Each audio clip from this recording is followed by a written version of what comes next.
বিটি নিউজ অ্যালার্টের আরও একটি সংবাদ সংযোগে আপনাদেরকে স্বাগতম। খালেদা জিয়া একদিনের জন্য মাথা নত করেননি বলেছেন মির্জা ফখরুল ইসলাম আলমগীর। দেশের জন্য বিএনপি চেয়ারপারসন খালেদা জিয়ার অবদান তুলে ধরে দলটির মহাসচিব মির্জা ফখরুল ইসলাম আলমগীর বলেছেন, দেশনেত্রী দীর্ঘ 9 বছর স্বৈরাচারের বিরুদ্ধে আন্দোলন করেছেন, আবার গত 15 বছর ফ্যাসিস্ট শাসনের বিরুদ্ধে লড়াই করেছেন। একদিনের জন্য তিনি মাথা নত করেননি।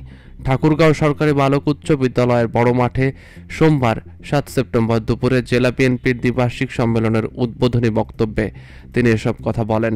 তারেক রহমানকে ভবিষ্যতের নেতৃত্বদাতা হিসাবে আখ্যায়িত করে মির্জা ফখরুল বলেন, দেশের মানুষ আজ তার দিকে তাকিয়ে আছে। তার নেতৃত্বেই আগামী দিনে গণতন্ত্রকে শক্তিশালী করা হবে। তিনি আরও বলেন, বিএনপি বহুদলীয় গণতন্ত্র প্রবর্তন করেছে। মিডিয়ার স্বাধীনতা নিশ্চিত করা ভিশন 2030-এর মাধ্যমে নতুন বাংলাদেশের রূপরেখা দিয়েছে।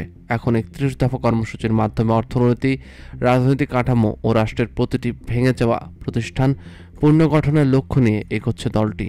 ফখরুল বলেন, গত 15 বছরে আওয়ামী লীগের ফ্যাসিস্ট শাসনে দেশের গণতন্ত্র ধ্বংস হয়েছে, অর্থনীতি ভেঙে পড়েছে এবং মানুষের মৌলিক অধিকার কেড়ে নেওয়া হয়েছে।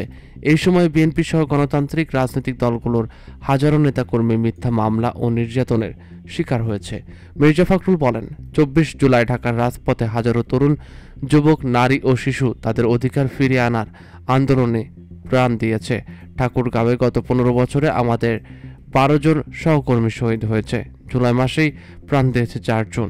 এই ঠাকুরগাঁওয়ে আওয়ামী লীগের 75টি মামলা দিয়ে প্রায় 7,500 নেতাকর্মীকে হয়রানি করা হয়েছে। বিকেল 3:30টায় বিএনপির ভারপ্রাপ্ত চেয়ারম্যান তারেক রহমান ভার্চুয়ালি প্রধান অতিথির বক্তব্য দেন।